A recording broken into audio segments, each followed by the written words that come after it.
Salam Indonesia, Anda menyaksikan berita terkini bersama saya, Made Sukadan Karang. Pemirsa, Bali masih melaporkan tambahan kasus COVID-19.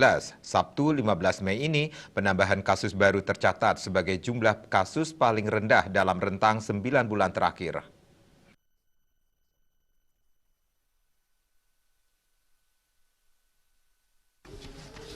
Tambahan kasus COVID-19 di Bali hari ini tercatat 45 orang.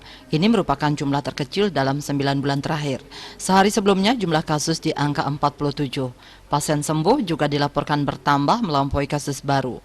Kenaikannya bahkan sangat signifikan di atas 100 orang. Pasien meninggal dunia mengalami tambahan yang sama dari hari sebelumnya.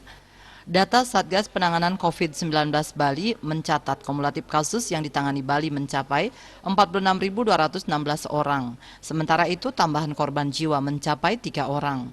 Kumulatif korban jiwa COVID-19 mencapai 1.439 orang atau 3,11%. Rinciannya 1.434 WNI dan 5 WNA.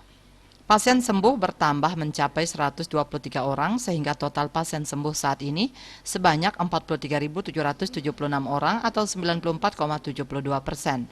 Jumlah kasus aktif yang masih dirawat maupun menjalani karantina berjumlah 1.001 orang atau 2,17%. Mereka dirawat di 17 rumah sakit dan dikarantina di Bapelkesmas, UPT Nyidah, Wisma Bima, dan BPK Pering.